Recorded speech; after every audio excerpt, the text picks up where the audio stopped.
सादर राधे राधे। तो बात शुरू करते हैं भारत की प्रमुख मीडिया में शुमार टीवी 9 भारतवर्ष से। टीवी 9 भारतवर्ष के एक एंकर हैं राहुल सिन्हा जी। सत्ता की कुंजी एक प्रोग्राम कर रहे थे, शाम का समय था।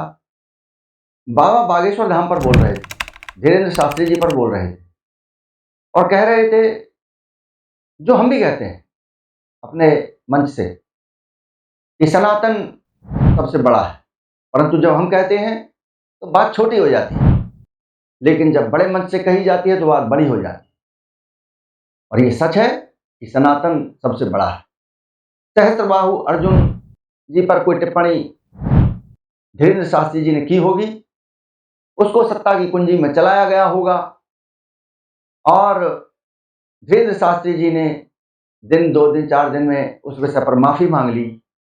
उसी विषय को लेकर के राहुल सिन्हा जी टीवी 9 भारतवर्ष के मंच से जो कह रहे हैं उसकी क्लिप आप सुनिए। और अब बात करते हैं सत्ता के खबर के असर की। कल हमने बागेश्वर धाम के पीठाधीश्वर धीरेन्द्र शास्त्री पर एक खबर दिखाई थी जिसमें उन्होंने सनातन धर्म के बड़े महापुरुषों का अपमान किया था। ये खबर चलने के कुछ समय बाद ही बाबा बागेश्वर धीरेन्द्र ने माफी मांग ली।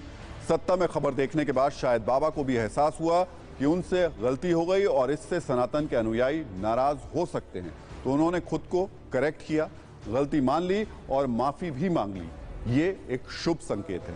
हालांकि कल जब हमने ये खबर दिखाई तो बाबा के समर्थक और भक्त नाराज हो गए थे। हमें सोशल मीडिया पर तरह तरह के अपशब्द सुनने को मिले। कई ट्रोल्स ने राशन पानी लेकर चढ़ाई कर दी, हमें हिंदू विरोधी भी कहा गया। लेकिन अब जब बाबा बागेश्वर ने खुद ही माफी मांग ली है तो उनके समर्थकों को भी ये सोचना चाहिए कि किसी व्यक्ति का कद सनातन हिंदू धर्म से बड़ा नहीं है। चाहे वो कोई धर्मगुरु हो या कुछ भी हो, सनातन की सत्ता सबसे बड़ी है। तो प्रिय श्रोतागण, जैसा कि आपने सुना, आपने जो क्लिप देखी, जिस प्रकार से आपने उनकी भाषा देखी, कि आपको शायद ही कहीं लगे कि उन्होंने गलत बोला है। गलत कहां बोला है मैं बताऊंगा आपको। गलत यह है कि दोगलापन यह है कि अमीश त्रिपाठी, आप शायद नाम से परिचित ना हो, लेकिन अगर आपने मेरे पिछले वीडियो देखे होंगे तो अवश्य ही आप इस नाम से परिचित होंगे। अमीश त्रिपाठी, आप गूगल करके देखिए, बहुत बड़ा नाम है। उन्होंने कई पुस्तकें लिख डाली हैं। प्रधानमंत्री जी, अमिताभ बच्चन और भी अन्य बड़े नाम जो उनके अंध समर्थन में उतरे हुए हैं, जो उन्हें मौलिक चिंतक बताते हैं, जो इन्हें बहुत बड़ा रॉक स्टार बताते हैं, और भी ना जाने क्या क्या कसीदे उनकी शान में पड़े हुए हैं। उस अमीश त्रिपाठी ने, जो कि जाति से एक ब्राह्मण है, और ब्राह्मण होने का अर्थ यह नहीं कि मैं जातिवादी वाली बात कर रहा हूं।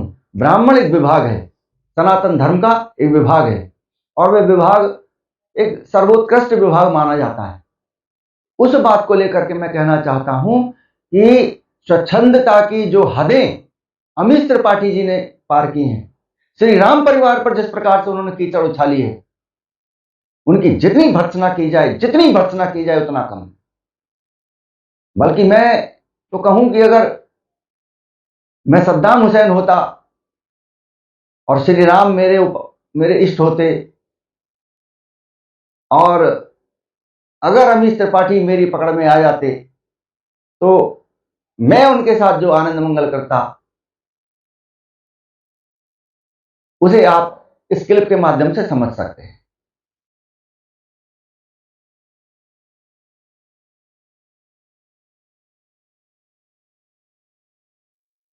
तो प्रियजन, प्रिय श्रोतागण, मेरे हृदय में अमीश त्रिपाठी जी के लिए कितना सम्मान है वो आपने महसूस कर लिया होगा।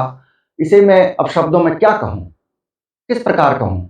बड़े बड़े माननीय जन उनके साथ डिनर करते हैं, उनके साथ घूमते हैं, और बहुत बड़ी पोस्ट भारतीय जनता पार्टी ने उन्हें दे रखी है। उस भारतीय जनता पार्टी ने जो दावा करती है कि 500 वर्ष में जो श्री राम मंदिर बना है उसे हम बना रहे हैं, और शायद ये सही भी हो, और मैं इसका आलोचक नहीं हूं।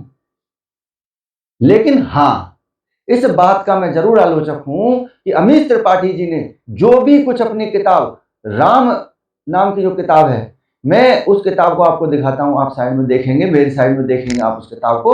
अमीश त्रिपाठी ने इस किताब में नीचता की सारी हदें पार की।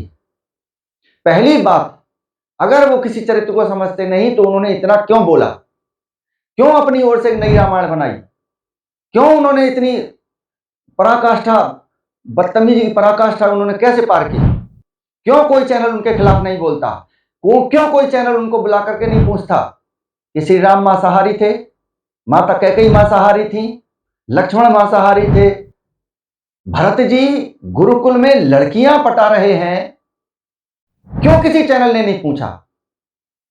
कहां मर गए सब? कैसे सब आंखें बंद करके बैठे हुए हैं? मेरे हृदय में तो सम्मान उमड़ उमड़ कर आ रहा है, घुमड़ घुमड़ कर आ रहा है।